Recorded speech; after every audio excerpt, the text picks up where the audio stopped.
Hello everyone, and today I am doing a tier list of the Sonic games I know enough about or have developed enough opinions about to have tier lists to rank. Now, I have not played any Sonic games, so these will be story-based. These will be what I think of the story and of the designs. Starting off with Sonic Colors, the designs are alright. The story is pretty good. Eggman is back in the driver's seat where he belongs, in charge, with no one daring to disobey him.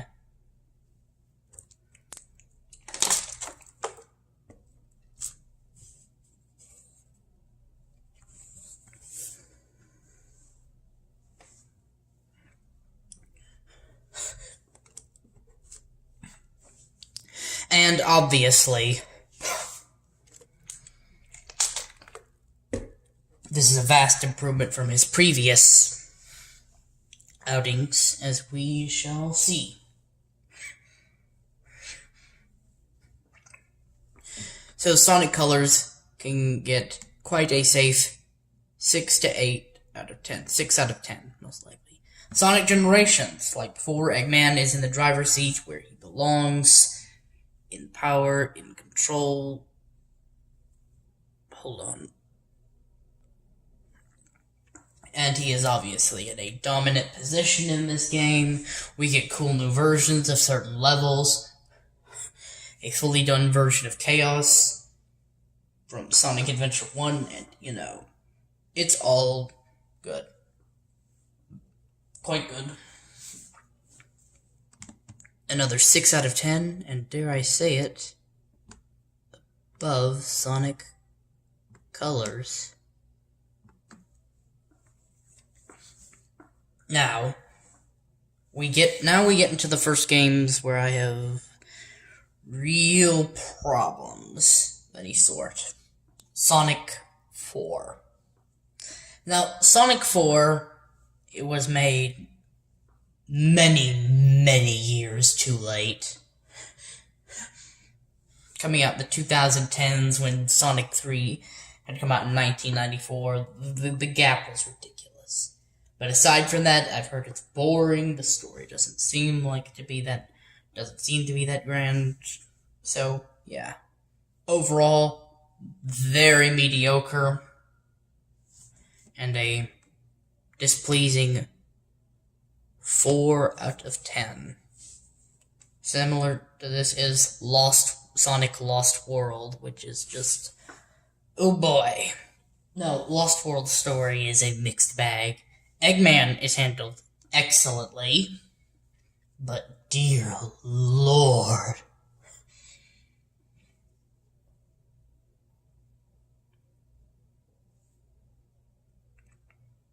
Eggman is not the only good thing about this game. Tails his characterization in this game is absolutely horrendous. Dare I say it's probably the worst characterization of Tails.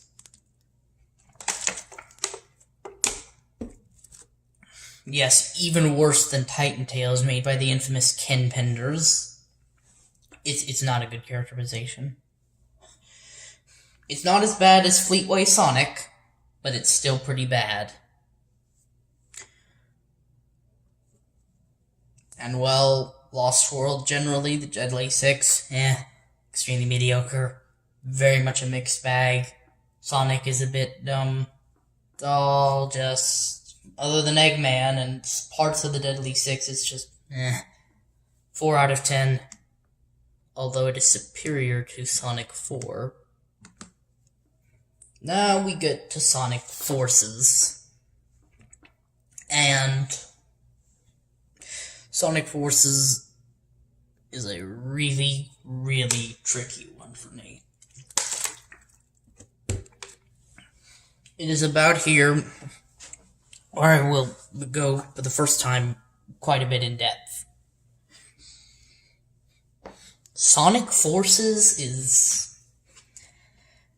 complicated. The game is mediocre. That much is obvious. But his Eggman characterization is fantastic. but in Fantastic Eggman cannot make up for the game's obvious blunders. Tails' characterization here is problematic, but it's not nearly as bad as Lost World.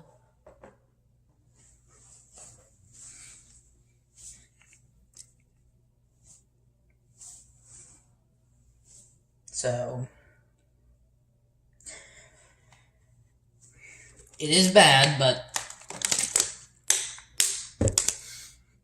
not nearly as bad as Lost World Tales. As I said before, is my least favorite writing style for Tales. And I think that Sonic Forces is more or less a very, very mixed bag. Huge potential, but they got extremely overambitious. They tried to do too much at once, and quite frankly, I think it has a big missed opportunity, and that's going to be a theme you're going to notice with parts of this list, a big missed opportunity.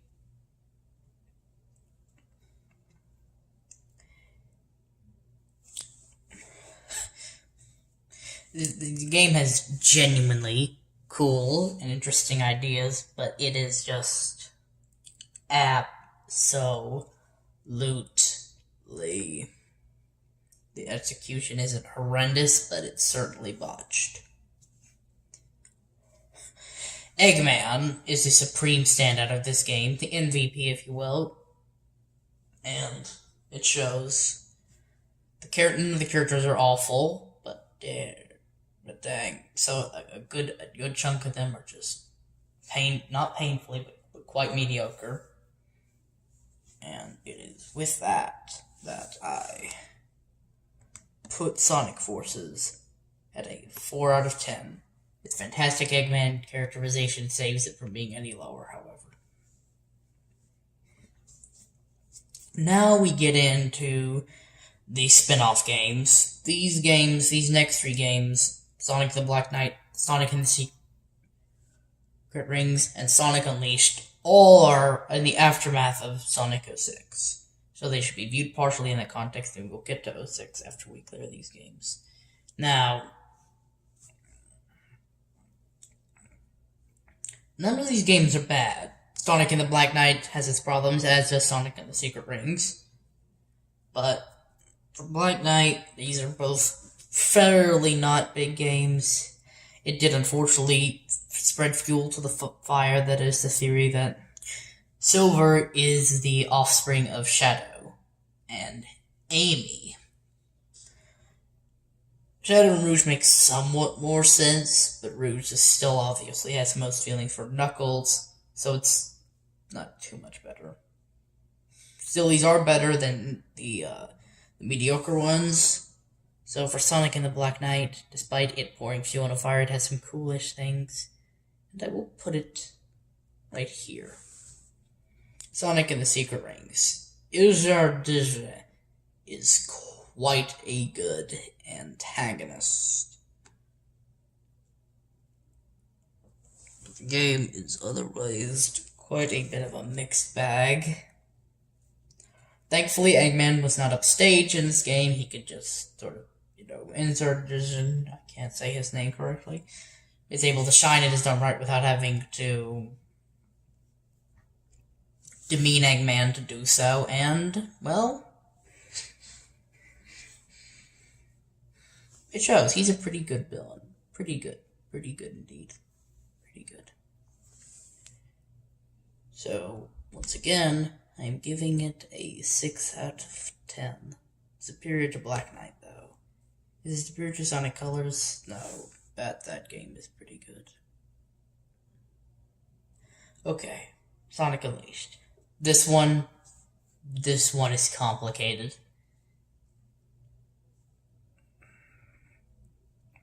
My feelings on this game are an enigma and a half. It's fascinating, this game is. This game is quite fascinating for a host of reasons. First off, it is the most blatant and ham-fisted upstaging of Eggman.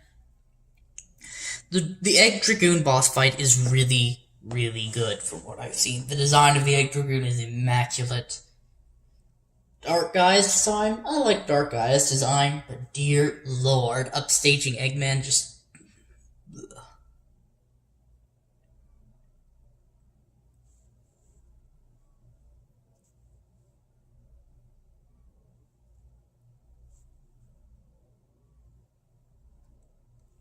That is just the worst of the upstagings, and thankfully it was the last of the upstagings.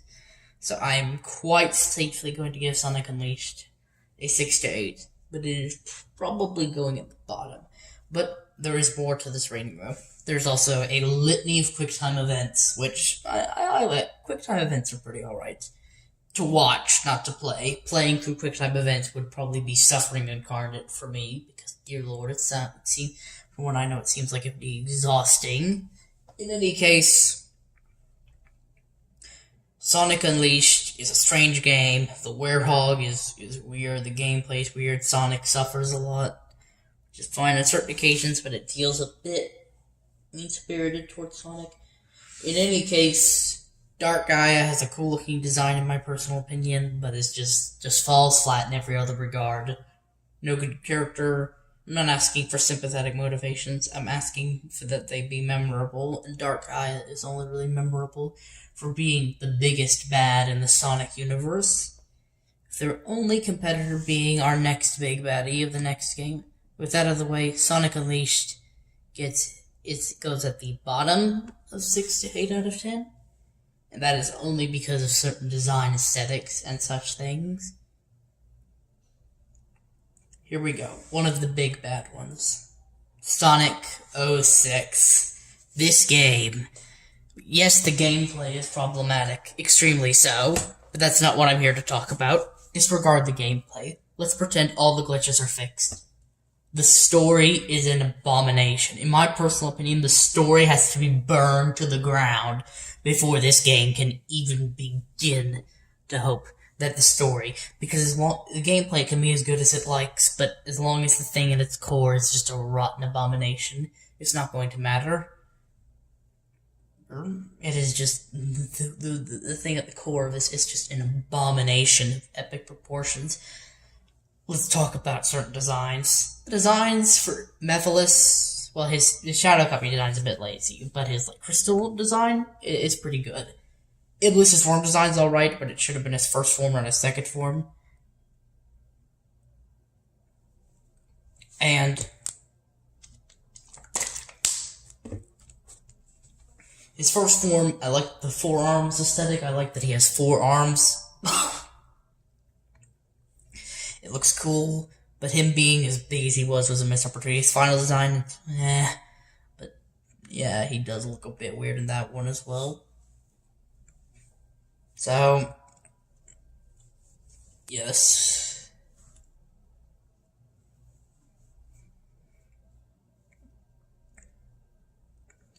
So yeah. Now, let's cover the designs. You know, the robots Eggman has are in this game. Eggman himself is weird. That's really all I can say for the designs. Except Stellaris. Both of his first design's pretty good. His second design is even better. His second design's immaculate. With the designs out of the way, let's get to the story. I'm not here to talk about gameplay or glitches or anything like that, or rushing or anything like that. I'm here to talk about the story, and dear lord, the story is a mess would be an understatement. It is a monstrosity, an abomination. It is disgustingly nonsensical. It is hilariously bad. It is stupid. Extremely stupid. Time travel just fucking breaks everything. I'm so sorry I cussed. Please don't demonetize me. Everything is just in ruins. It is completely just, oh my god, it is bad, bad, bad, bad, bad, bad, bad news. The story is. Let me go step by step as to why that is. Let's start with the flashback parts in Soliana. Why would the Duke experiment on his own god? I understand he wanted to bring his wife back, and then after resurrecting his wife, he wanted to fix all of humanity's mistakes. Look, it's a noble goal, an understandable goal. But do you think that your god, your beloved god, who might as well be, for all intents and purposes, is everyone in Soliana's great whatever grandfather? You think it's a good idea to experiment on him? That's... Of all the gods, you could have taken a god that was an enemy of Solaris's. It's just... Why would you do this? Solaris hates humanity because of it. Because, well, obviously. Solaris has every right to be angry at humanity. He was experimented on in a very horrific fashion and was imprisoned for 10 years. Within two separate things. He was cut in half and had to live in two different bodies. Solaris has every right to be angry. Now, of course, he shouldn't erase all of time and space. That is taking it way too far. But there's a point to his actions. This is about the best thing I can say about the story because, dear lord.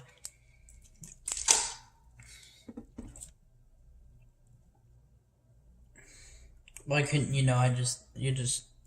seal Iblis in, another scepter of darkness, and, keep Mephiles under control until you could seal him. But let's fast forward to the present day. The capturing of Elise over and over again from a story standpoint is just... Ugh.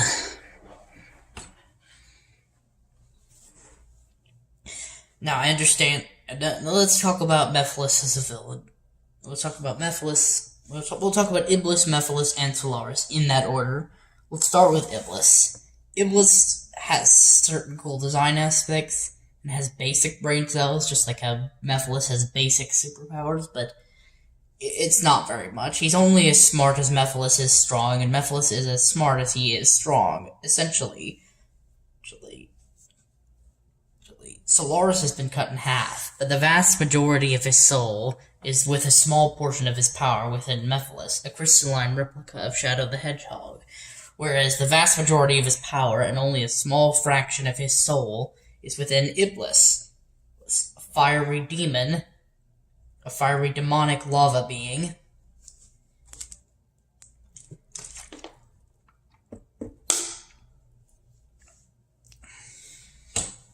Iblis could have used intelligence. Solaris should have been split more equally. Personal opinion.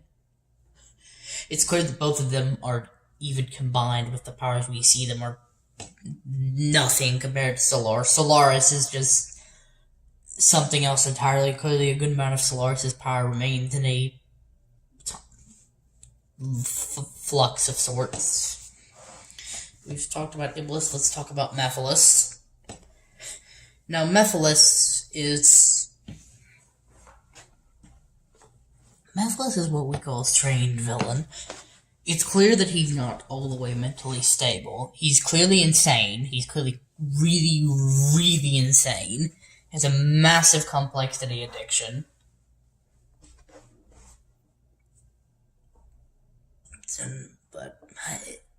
And he is rather, well, interesting.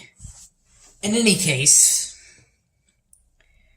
before we keep going, other things I liked about 06 were, Shadow being experienced and, older, and, old enough to be Sonic's father. He's from the generation prior to Sonic's. He's old enough to, not fall for Mephiles' tricks, although Sonic wouldn't either. Silver is young and very, very probably not meant to be making decisions. He clearly has superpowers, but he really probably should not be in charge of finding Iblis. He's 14, so yeah. and he's very, very, very depressed. And he clearly is just depressed.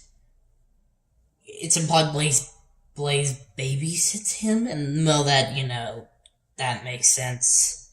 In any case,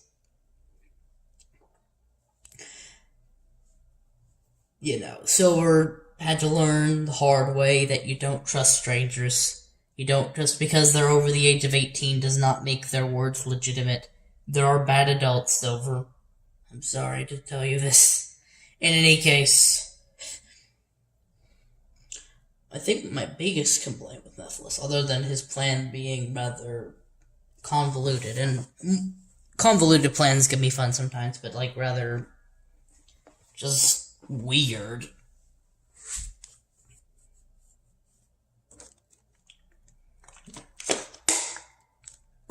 Is his lack of interaction with Sonic. Now, I know that doesn't hurt his ability as an antagonist, but it is a major cramp on the story's ability to function.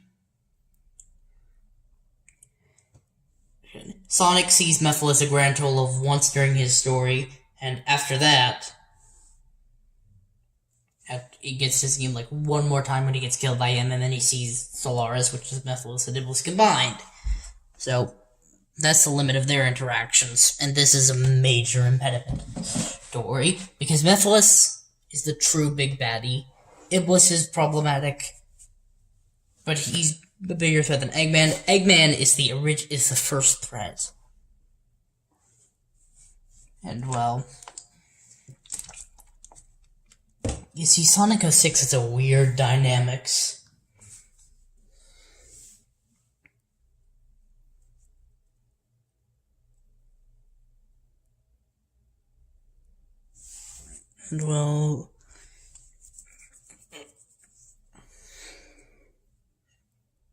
And, well,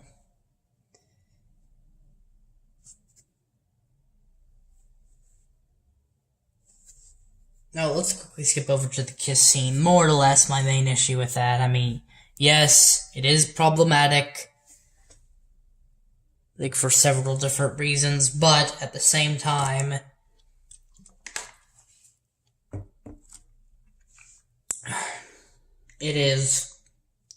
it was the only way, so I'm a bit more lenient towards it.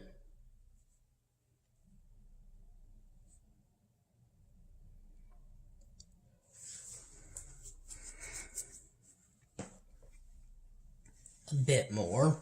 They should have found a better way to bring Sonic back, but in-universe, their world was in serious danger, existence was in serious danger, so I'm not as angry as I would be normally. They were under bad circumstances, all that sort of stuff. And, more or less, Mephiles and Sonic not interacting really hurts the story, because Mephiles is the one who's actually the biggest threat. This game, at certain points, really comes off more like Shadow the Hedgehog 2 than the Sonic game. So do I consider this Sonic Adventure 3? No, but I do have a game I do consider Sonic the closest thing we were going to get to Sonic Adventure 3 for the foreseeable future that we will get to much later in the video. Or perhaps, if this... Anyways, I'm going off a bit of a tangent. We'll get to it later. So, Sonic 06. Eggman should have been a bigger threat. If either that, or Eggman just shouldn't have been in the game, period. If Eggman's not going to be important to the story, there's no reason to put him in. You might as well just have Sonic interact with and fight Mephiles in the present. If you're gonna make Mephiles the big baddie, then lean into it more. Have him and Sonic fight more.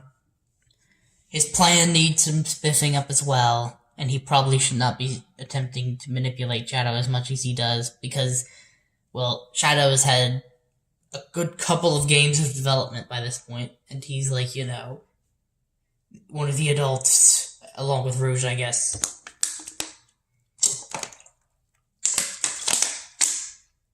So, yeah. He should have known better.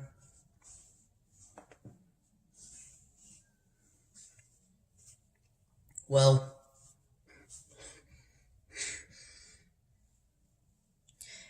so yeah. Essentially, Sonic's story was unfortunately a detour. Eggman either should be more important to the story, or he shouldn't be in it at all. Either make Eggman a bigger threat, or remove Eggman entirely. And in terms of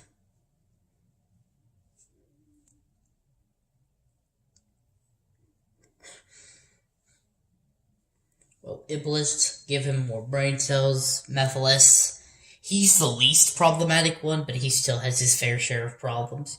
Solaris is fairly good, and I genuinely do see him as quite a tragic and melancholy figure, and sort of a mirror to Chaos, sort of, who we will get to.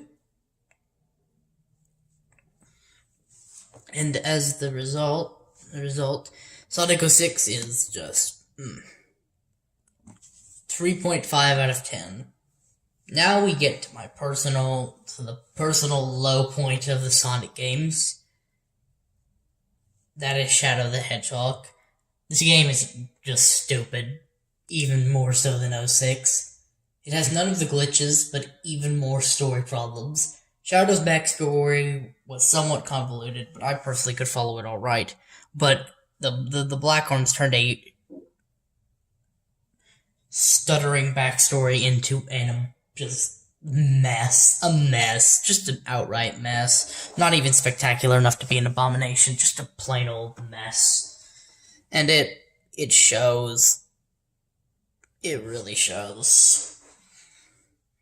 This game is also, this isn't Shadow himself, but the game in general is just way too edgy. Just way too edgy, too edgy. Black Doom is the worst Sonic villain. Or at least, not the worst, but he's my least favorite Sonic villain. Or at least he's my least favorite villain for these games. No, don't get me wrong, he's a hoot to laugh at, but that's not at all what they were going for. He's just so cliche evil. He makes the same threat 4 times in a row. It's just... no. Mephiles is only somewhat better, but at least Iblis has just lost potential. Black Doom is just... fucking Lord. It's not good. It's not good. Black Doom is not good. The Egg Dealer, I personally like its design, but that's about as much praise as I can give. The game is well and truly a...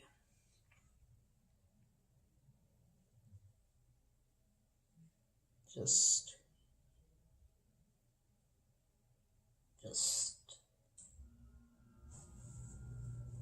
I don't know what to say. It's just incredibly stupid. Very, very stupid.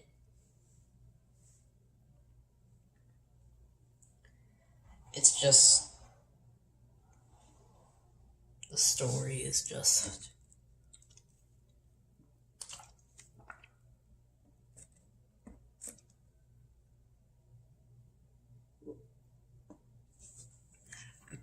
it's stupid.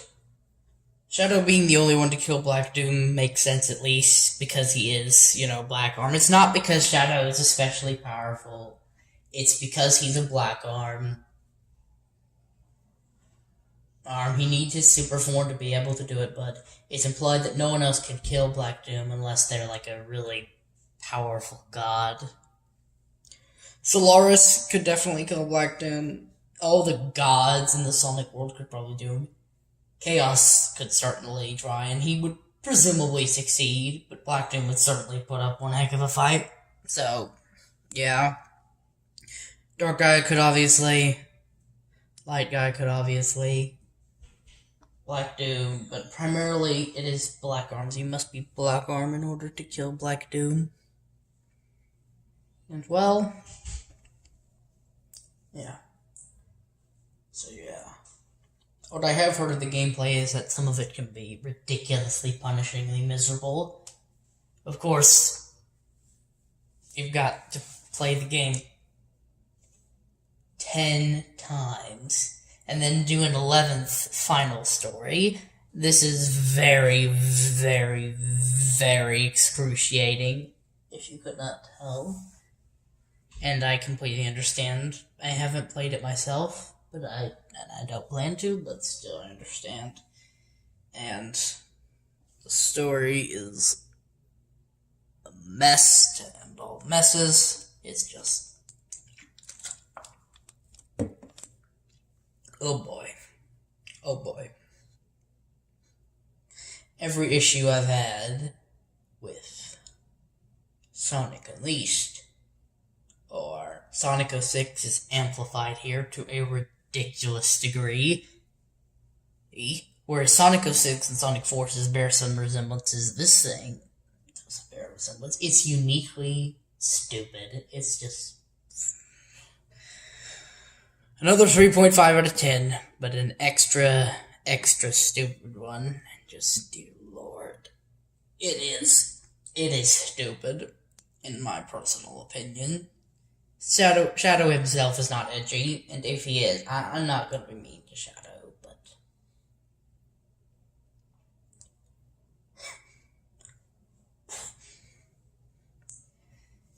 Shadow the Hedgehog is just... it's just a bad game. From a story standpoint. Well, not a bad game, but a stupid game, certainly. Stupid. Its story is just stupid. Whereas Sonic 06 is more of a convoluted and confusing mess. Is it more of a confusing abomination? Shadow the Hedgehog is just straight up stupidity. And Black Doom is a big problem. I may make reviews of some of these games individually at some point. Of course, that would be in the more traditional format, which I will probably return to in my next video with any luck. So, yeah.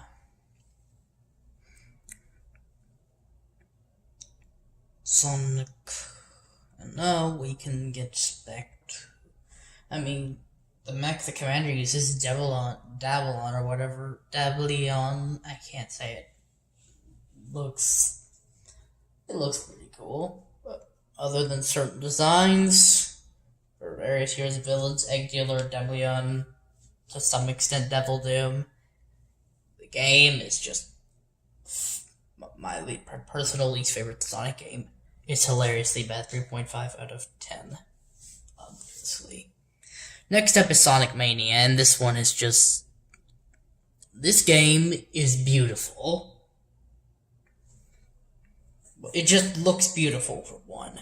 Knuckles' characterization in it is quite good. But Eggman's characterization...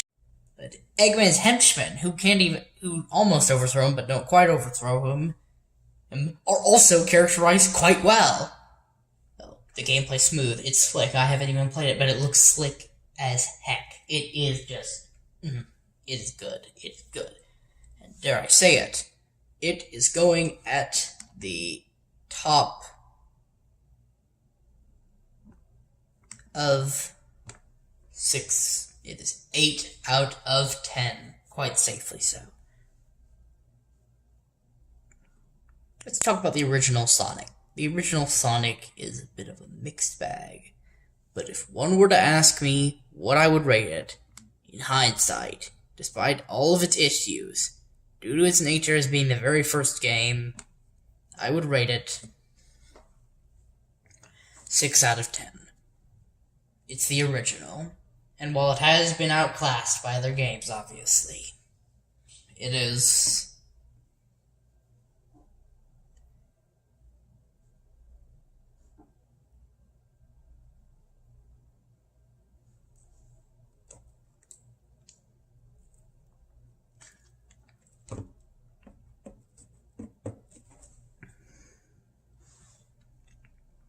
still alright in hindsight, and it started all of this, so as an act of kindness, it is a 6 out of 10. Sonic 2 vastly improves on the original Sonic. but it's not quite above Sonic Colors.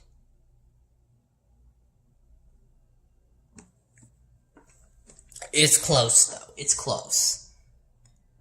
Sonic CD, on the other hand, introduced Metal Sonic. And dare I say it, that alone is just enough for me to think that it should probably go above or right next to Mania. Strange as it may be, it introduced Metal Sonic. And it was important in completing the cast of Sonic. Is it better than Sonic Mania? No, I wouldn't necessarily say that. But it's definitely a good straight 8 out of 10. Or at least 7 out of 10. But 8 out of 10. No, 7 out of 10. It's good, though. It's quite good. Here we go. We're getting into the last few games. Sonic 3 and Knuckles, although I have not played it and I don't know everything there is to know about it, it is still...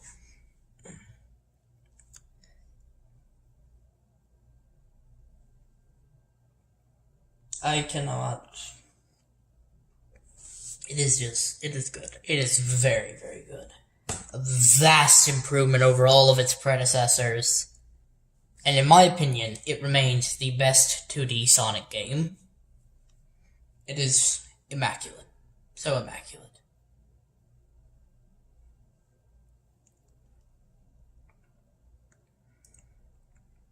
And I really like Sonic 3 and Knuckles for that. It had big ambitions, and it fulfilled them well. Sonic 1 had Sonic versus Eggman. Sonic 2 introduced Tails into the mix. Sonic CD introduced Amy into the mix. Sonic 3 and Knuckles introduces, obviously, Knuckles into the mix.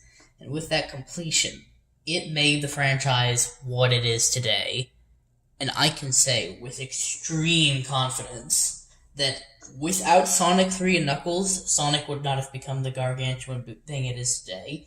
And, well, for worse in some cases, but also for better, because the Sonic franchise can be quite good if it pulls itself right, pulls the right punches, does the right thing at the right time, pulls the right strings, all that sort of stuff. And for that, I am quite grateful. Very, very grateful. It made Sonic into what it is today, and is still quite good in its own right. And with that, I give it a resounding 8.5 out of 10. It is my second favorite Sonic game. Sonic 3 and Knuckles combined. Not the two individually. Both of them combined, because they can be combined. Because Sonic and Knuckles was intended to be part of Sonic 3, but they had to, cut it down and all that sort of stuff. And, well, I am pleased.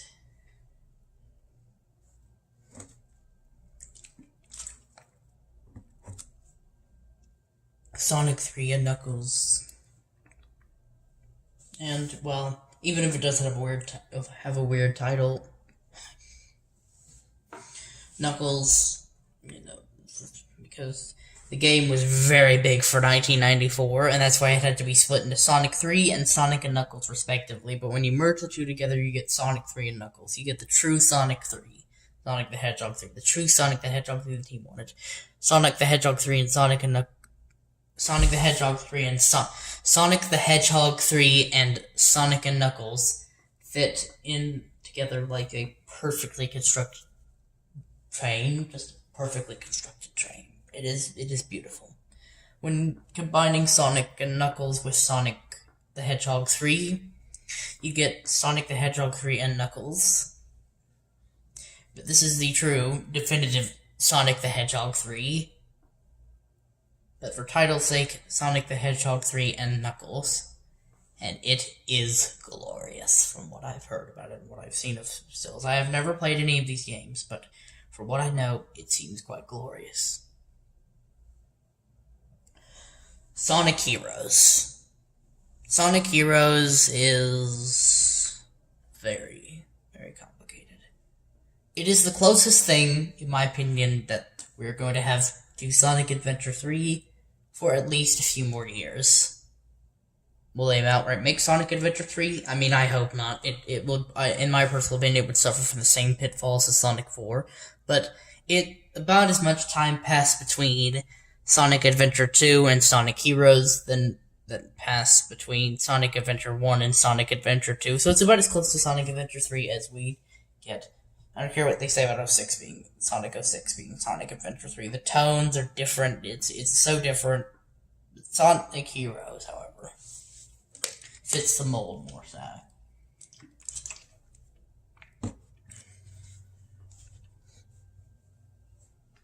Well, so, yeah. Sonic Heroes is obviously a mess. From what I've heard, the gameplay is difficult.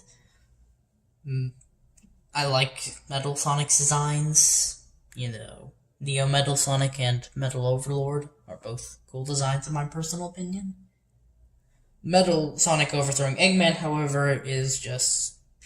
No. Eggman got locked in a prison cell. That's just not cool. And the animation is just and the Rouge design in this game, if you don't know what I'm talking about, look it up, it's just It's not very good. This game is a mess. But it is a mess that is, it is unlike Sonic 06 or Shadow the Hedgehog. It's a mess that I think fondly of, and for that reason, it goes at 5.5 out of 10, at the very, very top of the mediocre rank. 5.5. 5.5 out of 10. Sonic Adventure 2 is quite good. But it has certain issues. But I still think it is quite good.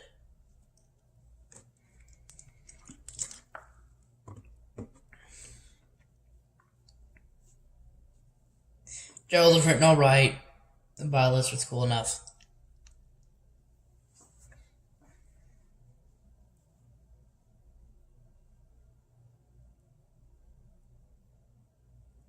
And obviously,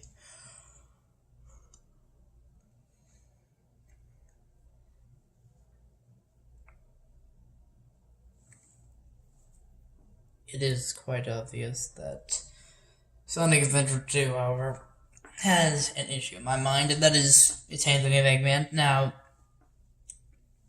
don't get me wrong.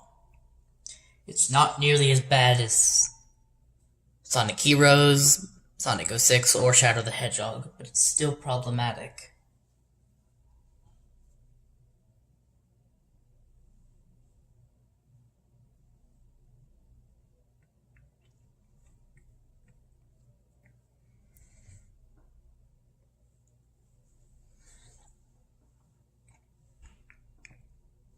Eggman getting duped was a bit of a turnoff. It's just...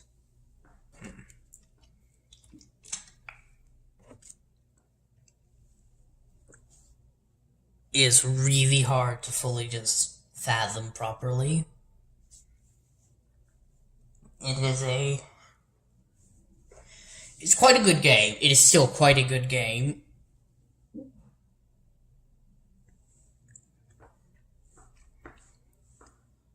Superior to... Is it superior? It's probably superior to Sonic CD. Or it's close. It's close between it and Sonic CD. I have to ruminate on this. It's definitely 8 out of 10 no matter what. Or 7 out of 10, so I need to think about it. It's inferior to Sonic Mania, but it's superior to Sonic CD. I have to think about this. In terms of pros and cons, it gave us Shadow and Rouge in turn, so it gave us one female character and one sort of antagonistic character, just like Sonic CD. So it's close. However, it lacks Eggman mechas, unfortunately. The Bylist's cool enough, and what I'm about to do is going to be controversial. I'm going to put it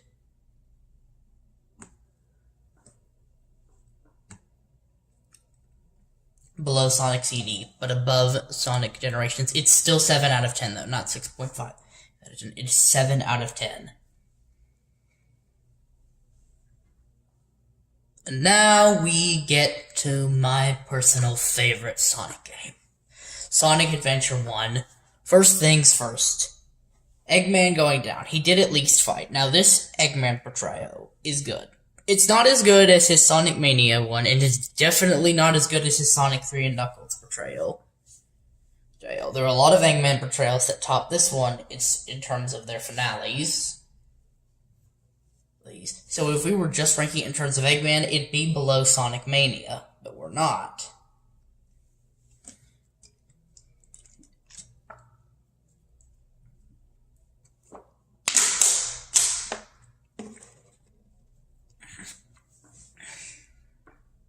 Now, why do I love this game so much? Why do I love this game so much? Plain and simple. I haven't played it, but I have.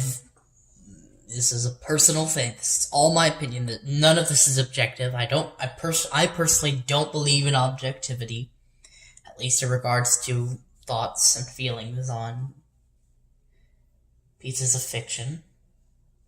Well, it is.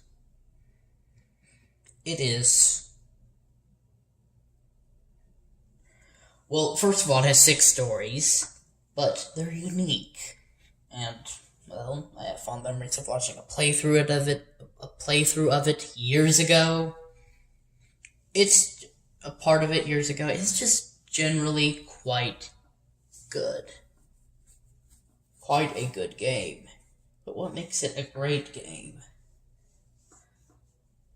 Partially is the way that it tells a very compelling story.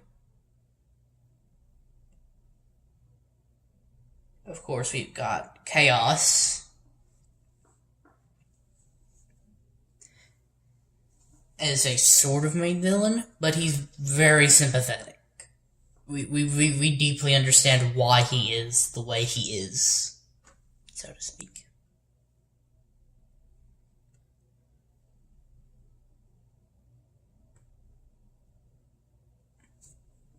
And, well, he gets redeemed at the end, obviously. Now, I know some have problems with that, but I don't have problems with it personally. This is just my personal opinion. Eggman does get upstaged in this game. This is the beginning of quite of a loathsome trend, but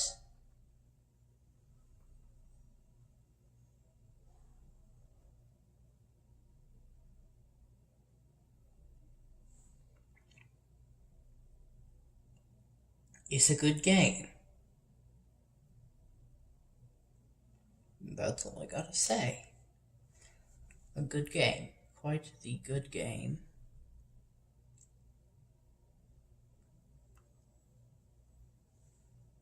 Great, even. And it is my personal favorite Sonic game, and I need to think of why. Well, for one, it is, well, stunning. It burned the ground. And Eggman didn't go down completely without a fight, but you are correct that it was much quicker than his holding back of the hard-boiled heavies in Sonic Mania, and even then he still was the one to get the final hit to be given the final hit by Sonic, so, yeah. But we're not just ranking on Eggman, and some of the character portrayals are quite good. The battles look fun. I haven't played it at all, but it looks good. It looks good. Therefore, I say, with utmost confidence,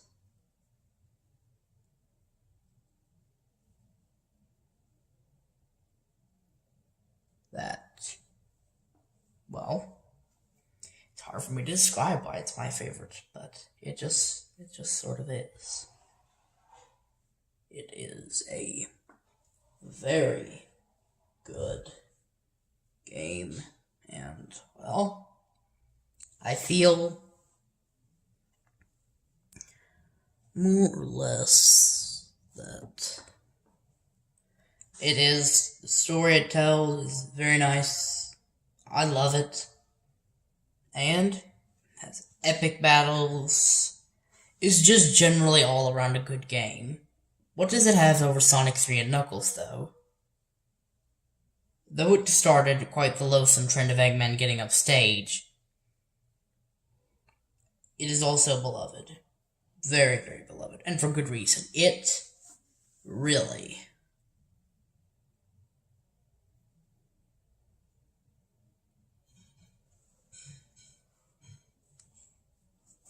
was a trailblazing game.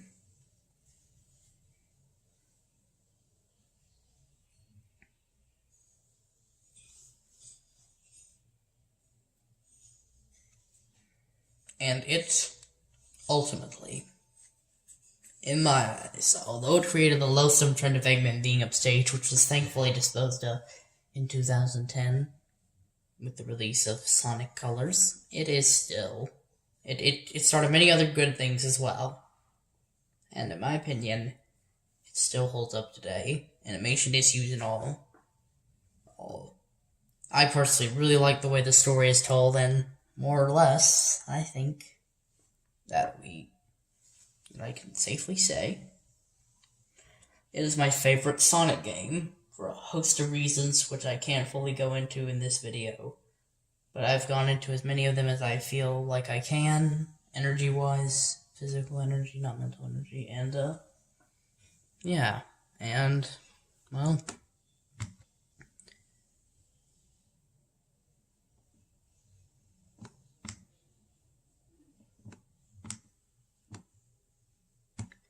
it is my favorite Sonic game.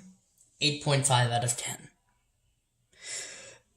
Thank you all for watching this video, and if you haven't already, like, subscribe, and hit that notification bell for more videos by me, please. See you all later.